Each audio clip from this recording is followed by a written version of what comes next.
Good morning. Today's video is sponsored by Newbies. Oy, shout out sa mga newbies dyan.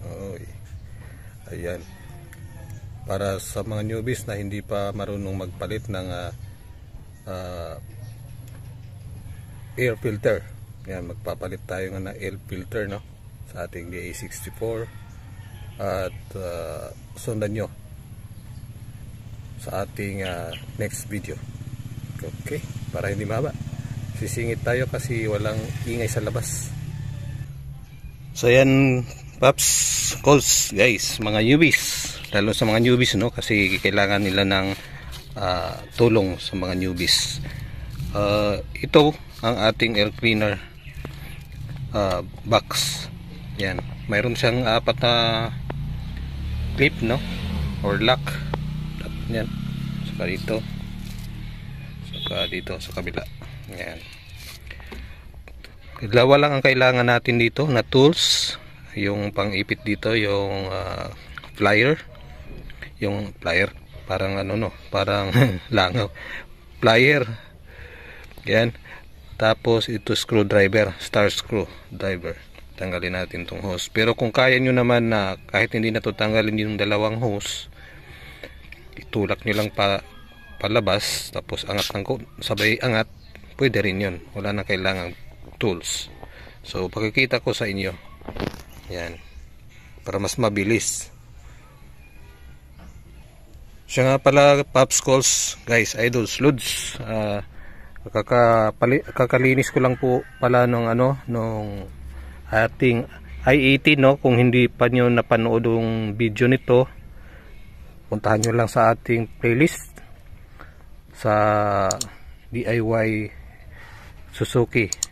Yan, no, nandoon na, naka-upload na, no. Tapos ngayon dito tayo balik sa ating air filter. Ito na yung air filter natin na bili, no. Yan, may nakalagay dito Suzuki air filter. Tapos ang kanyang model number, ito, wala namang ibang nakalagay, 13780 68H00. Focus natin ng konti. Screenshot nyo na lang. Pero pwede rin pwede rin na i-search na lang direkta DA64 engine filter, air filter sa online, no. Lalabas naman yan. At i-double check nyo lang yung part number. Ito yung medyo mumurahing klase ng air filter natin na nabili, no. Kasi yung una 600 plus ang bili ko noon. Pero ito ngayon 200 plus. Anyway, pagka nagpalit tayo ng pag nag-change oil tayo, pwede na natin siyang isabay na palitan kasabay ng oil filter. So anyway, mura naman siya, pwede siya palitan every change oil. Yung isa kasi medyo mahal yon, kaya dalawang change oil ako muna bago ako nagpalit ng air filter. So ganito ang gagawin natin sa ating box ng air filter, no. Tingnan, bubuksan natin yung pinakita ko sa inyo kanina ng mga lock, no, 4. Yan, tutulak mo lang pababa. Yan, no. Tapos yan. So iangat natin to. Yan, medyo sasabit siya dito sa gilid, no. Sasabit, itutulak mo na lang siya papunta dun. Ayan, tulak mo tapos kangat. So ayan, nakalabas na siya. Ito na yung filter natin. Medyo madumi na nga. Yan, no, dumi na, no. Tapati dito sa likod, dumi na. Nilabhan ko na ito minsan kasi madumi talaga siya. Tapos may nakita ako rito kasi nung nagbiyahe tayo galing dito sa First District Davao Oriental papunta sa Banay-Banay, okay naman ang biyahe natin, mainit, no. Pagkahapon dumiretso tayo ng Davao. Tapos pagka next day bumalik tayo, dumaan tayo sa Kumbal, medyo malakas ang ulan, kaya napadaan tayo sa bundok na may nag-overflow, pero pinilit nating dumaan kasi baka mag-landslide or magbaha, hindi na tayo makadaan. So anong nangyari dito, nahigop ng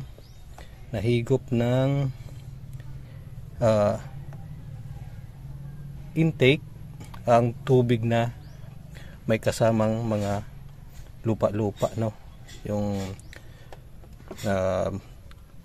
malapot na tubig na may kasamang yung baha na tubig, no, madumi yun, kaya ganyan. Bakit nangyari yan? Kasi mayroon siyang butas dito na sinasabi ko nung sa video natin na una na nagdaan tayo sa may malapit na sa Davao City na may baha. May butas yan doon sa ilalim dito sa hose na to. So yun ang susunod natin na video, gayong gagawin natin yun, tatakpan natin yung butas na yun para hindi siya makahigop. Pagka medyo malalim-lalim ang tubig, hindi siya makahigop ng tubig dyan, no? Kasi yung sinasabi ko nung una, basta hindi lang lumagpas sa flooring, kaya pa yan na patakbuhin. Pero kung lagpas na, hihigop siya ng tubig doon, no? Kasi dito naman ang hangin papunta dito sa ating air filter. At dapat dito walang leak, no, dito, no. Yan, no. Yan butas na yan. Yung gilid-gilid yan, walang leak, may rubber yan. Ito. May rubber yan. Ano yan? Yan. May rubber yan sa tubo na yan, sa gilid. So hindi basta-basta yan higop dito sa gilid-gilid lang. Doon talaga sa ilalim may butas yan. So try ko papakita sa inyo kung paano ang dapat gawin yan. Sisilip ko na lang ngayon, isingit ko na. Pero hindi pa natin gagawin kasi ibang topic tayo. So ayan, silipin natin sa ilalim. So ayan, ha. Ito yung sinasabing kong drip hole. Ito. May butas yan, no. Oh. So dyan dumadaan ang tubig pagka medyo malalim, higupin niya dito yan. Hindi na siya hihigop ng hangin doon sa taas. Sa may air duct talaga niya na malapit sa bumper, no. Dito siya hihigop, kaya madadala yung tubig doon papunta sa air filter, no. So pwede natin yan takpan. Anyway, ang purpose talaga pagka nasa Japan, malamig ang panahon, so magmumuis yung tubo dito galing doon sa harap, hihigop siya ng hangin na malamig, so pagpapawisan ang tubo na yan. Ngayon pagdating dito siya maglulup. Pag loop niya dito tutulo ang tubig, hindi na aakyat doon sa air filter. Pero dito sa atin hindi naman malamig masyado ang weather sa ating palibot, wala namang ice, no? Lalo na pag nakapark doon sa Japan, malamig ang panahon, nagyayelo ang ilalim nito, ang mga tubo nito, dito magtutulo ang tubig. Pero dito sa atin wala namang snow, pwede na rin yan takpan. Anyway, matutuyo naman yung tubig sa katagalan ng andar ng makina, kasi hindi naman masyado madami yan, no? So pakita ko sa next video natin paano ko gawin yan. So yan, siningit na natin, no, para may idea kayo para sa ating susunod na gagawin, no? Okay, ilalagay ko na tong bagong air filter. Ito, kamukha naman sila ng ating luma, no? Oh, kamukha naman sila, kasing laki, no? Importante na kasing laki. Okay, so ayan. Excuse me. Yan, lalagay ko na tong air filter na bago. So susunod ko na linisin to, no? No. Ilagay ko muna para matapos tayo. Yan, ako na bahala maglinis yan. So pagkaayos na, yung hindi na siya gagalaw, naka-posisyon, tulak mo lang ulit itong cover, ganyan. Tapos shoot mo siya na hindi siya maggalaw, yung sa tingin mo naka-posisyon na siya ng tama, hindi siya nakatabingi. Tapos ilalak na natin tong mga lock na to na 4. Atakin na natin pataas.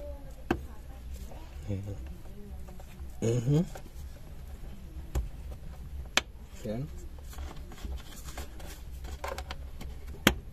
Okay. Yun na. So, ganun lang ang paggawa, guys, lalo na sa mga newbies, no, na wala pang kaalam-alam paano to gawin.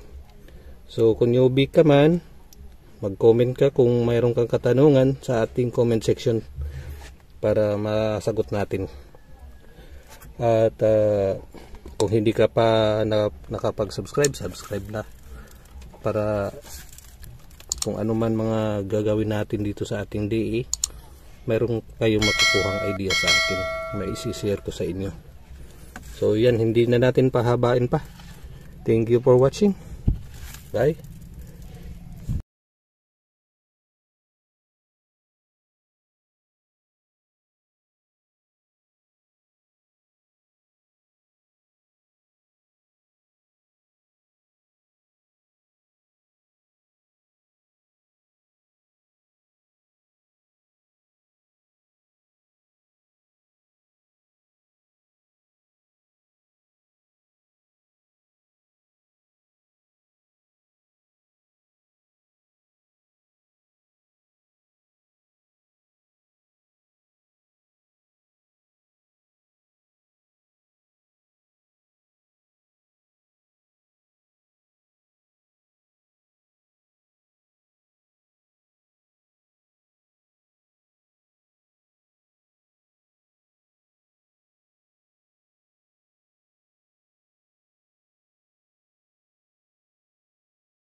max range,